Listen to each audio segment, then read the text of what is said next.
Hello fellow leggers! All you theatre lovers and theatre lovies, welcome back, or if you're new around here, it's good to see you. And we are outside of London this time at the Frogmore Paper Mill in Hemel Hempstead. We are indeed to see the musical Rent. So stay tuned to find out how many legs, Whether it's break a leg or leg it.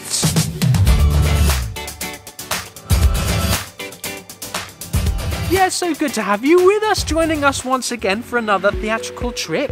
If you're new around here, before you go any further, to make sure you keep up to date with our honest theatre reviews, news and interviews, just hit subscribe down below. Yeah, and hit the like as well, because we need to know you're there, guys. Please. You know, if no one's watching us, then we're just doing this for ourselves, and that's pretty sad, to be frank. Right, well, the musical Rent. Surely you must know Rent. I would Surely hope so. You fellow leggers must know Rent already. However, if you don't, here's a little background to Rent. Yes, so it's music, book and lyrics by Jonathan Larson. Rent premiered off-Broadway in 1996 for a limited run before transferring to the Nederlander Theatre on Broadway later the same year. Now, the original production won several Tony Awards, including Best Musical and Best Score, and even won the Pulitzer Prize for Drama, running on Broadway for a total of 12 years. Which is pretty impressive. Over 5,000 performances. Okay, so a bit of a modern day, you know, epic. Yeah, the original cast included some younger Broadway stars back then, including Adam Pascal, Daphne Rubin Vega, and launched the stage career of the one and only Adele Dazeem. I mean, Idina Menzel. Did you get that reference? Comment below if you got that reference. She was the original Elphaba in Wicked, and she also is the voice of Elsa in Frozen. Now, the story is loosely based on the Puccini opera La Boheme, and it tells about a group of impoverished young artists struggling to survive in New York in the late 1980s under the shadow of the AIDS crisis. It was a bit groundbreaking when it first premiered, to be honest, because the diversity of the characters, the depiction of the LGBT community, and the untimely death of Jonathan Larson, the creator of Rent, on the night of the production's dress rehearsal led to the piece becoming something of a cultural phenomenon. Okay, anything else we want to know? Yes, well, it's now here at the Frogmore Paper Mill, produced by Vivo D'Arte, who specialise in immersive and site-specific productions. They did Parade here last year. We'll be led around the mill, which is the world's oldest mechanised paper mill, and get caught up right in with the action. It's 2 acts, so there's going to be a 30-second interval breakdown, which we hope you will enjoy. And stick around for the ending when we tell you how many legs? We've come to the interval, which means it is time for the Break-a-Leggers 30-second interval breakdown. Go! What do you think so far? Yeah, I mean, I love the piece. It resonates really well in a surrounding where you are immersed in this desperation, this situation of homelessness and almost helplessness, and in a desolate surroundings. That's great. What about you? Yeah, I think it's a really dynamic way of telling the story. The cast are right in amongst you. I think it helps that I know the piece. If I didn't know the piece, I would be struggling with some of the sound, but I guess we'll come on to that at the end. So far, I'm really enjoying the story and how it's being told.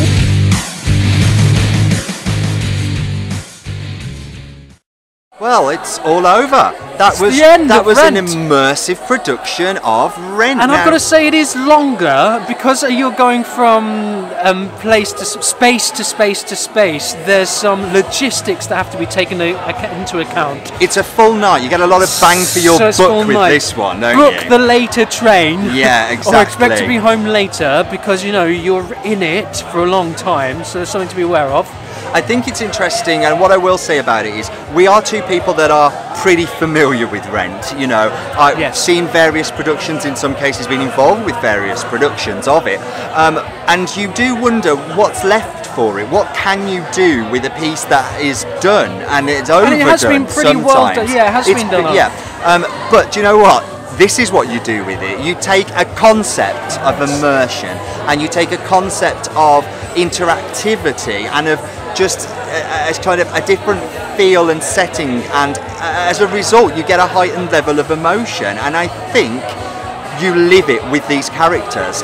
And here, we lived it with those and characters. there's plenty of opportunity for it to work and not feel detached, because it is about homeless people, and they're at a certain point, and they're around you. So when they're begging and they're approaching you, and they've got this sense of desperation, and they're interacting with you, that was New York in the turn of the 80s and to 90s. when you're in the cafe, you're actually in the space behind us, the cafe, and you've got the whole La Boheme number around you. When it's the funeral as well, you are at the funeral and the cast are among you as well, and there's a kind of main space you're in, and the performers are all around you and in amongst you. It's just very immersive. It makes it really close.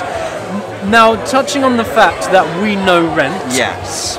Rent is a bit of a strange piece in itself. Yeah, it's not it's a bit Marmite. It's not perfect. Just because, I mean, Jonathan Larson died, you know, before this hit previews. He had no opportunity to change anything. And as far as I understand, people have tried to rewrite it. Oh yes, let's not talk about the 2007 Rent remixed. And it just wasn't good. However, but the thing with that, because it's not an entirely fixed, it's a bit broken in places. It's not perfect. It's not perfect. But as a result, the story, you have to jump in straight away. There's a lot of backstory that, if you're not familiar with it, you're trying to piece together. It's a big ask of the audience for you to fill the blanks in this one. But that is just the piece. In some regards. And yes, that isn't a fault of any particular production. That's just how it was, unfortunately, left upon Larson's death. But in a space like this, there are certain challenges when you aren't familiar with the story, and that's it's a sung through piece. You know, there is very, very limited amounts of just dialogue, you know, next to none. And you've got to be able to hear it. Now, at certain points of this, because we are in a space that isn't a normal theatre setting, the logistics of actually amplifying the voices while the speakers are pointed out into the audience and they're in the audience does create a bit of a technical issue at times. And there were times when I lost the lyrics, and it was only because I know it very well that I was able to piece together the gaps. Filling in the blanks.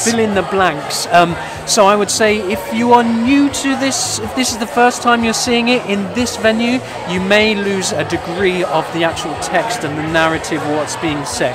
There is a 2005 movie version, so you've got no excuse to not research and at least see the story before you come here in the comfort of your own home. But yes, if you can see a production in a traditional cross-arch setting, then do so. And if you have done before and you're familiar with Rent, you might be asking yourself, what do I do to elevate? What could be done to elevate that? And this is it, like I say, it's this production. You know, when would you get this opportunity in any other setting? Yeah, if you're already a fan of Rent, or if you already know it, then come and see how it can be done completely differently, very immersive. But still done well, not like 2007's Rent remixed. Not like that version. No. Okay. Cast. Before we go on to cast, sorry, I just wanted to say, this is an empty shell of a venue. It's not built for any theatrical endeavours of any kind. So they have done so well to make it into a theatrical space. They have. So set, I wanted to talk about. Yes. In terms of getting it, the scaffolding, the conceptual ideas, the video is fantastic. They have live streaming of video as well as cameras throughout, so you don't miss anything. So technical director and lighting design, well done, John Stacey. You say lighting there. Lighting was fantastic, so atmospheric, brilliant, and it got better as the night went on because there's a lot of light that is picked up from outside that comes into the space. So as the sun has gone down, it becomes even more atmospheric. Brilliant lighting. Also, I mean, the person that has had the creative idea here in order to do this is the producer-director, Dan Cowtan. And my God, you know, you have had a great vision, and which your team has brought to life beautifully here. You should be very proud of that, and you should also be proud of a lot of your cast. Performances, then. Yes, cast members. I mean, there are a lot of great ones. I would say Connor Dyer in the part of Mark. Yep. It's a great part. He's fresh out of Guildford. He's not even graduated yet. He's graduating this year. He's about to graduate. He was lovely, committed.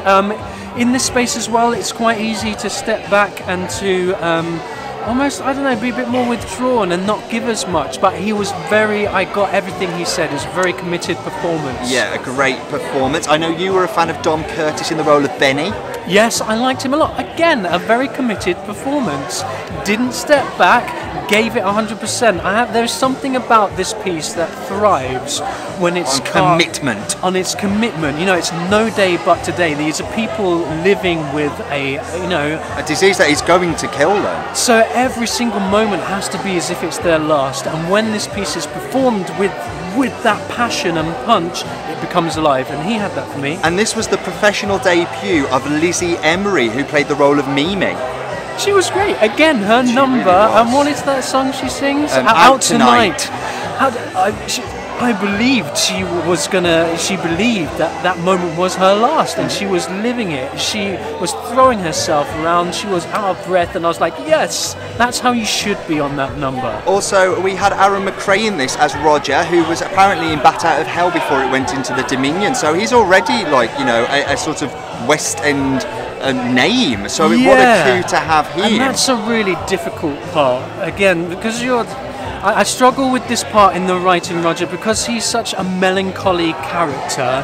He doesn't want to go out, he's very down, he's looking for this one last song. It's very hard to get an audience to buy into that. So already you're going uphill, and it's just a tricky part, but sung very well in his bigger notes. You know, he's got such a fantastic voice in those big moments. And I mean, stealing the show for me, I would almost go so far to say, was Natalie Windsor in the role of Joanne. I loved Joanne. Yes, she was fantastic. Everything I'm talking about, vocally fantastic, and again that commitment, everything was there. Yeah. Like, she's right, she's not that close. Yeah. She's quite close, but still she was driving it home, and that's what you need. And that was it with her. There was just a very clear ability of acting through song.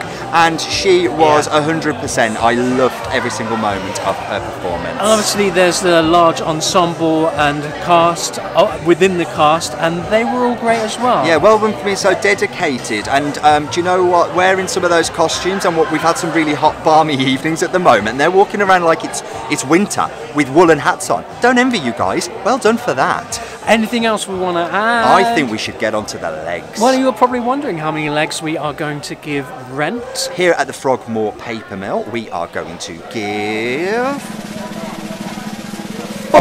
Four legs, a fantastic version. I'd say the only thing that pulls it back, if anything, is some of the technical aspects, which I guess is almost beyond their control in some regard. Yeah. But even then, the sound, when the ensemble are among you and they're singing, the sound is right there, and the mass sound that the whole cast create at certain points is just magical. It's actually emotional. You know, I felt myself being touched deeply by the sound they were making, this beautiful, angelic, layered harmony sound, and you know, an absolute treat. And like I say, if you're familiar with Rent and want to see how it could be done a little bit differently, but also well, the Frogmore Paper Mill. One, yeah, because Jonathan Larson really has written some lovely vocal arrangements and melodies that are just really nice. That's just what we think. It's just what we think. What do you think? Have you been here? Did you see any other productions of Rent that worked or didn't work for you? Then let us know down below. Yes, please make the effort to try and see this. It's only on a limited run. Yes. So make the effort. I would recommend it. Comment below, let us know what you think. Local train stations, Hemel Hempstead. It comes out of London, you've no excuse. But we're the Breaker Leggers, and we'll catch you again soon. Bye!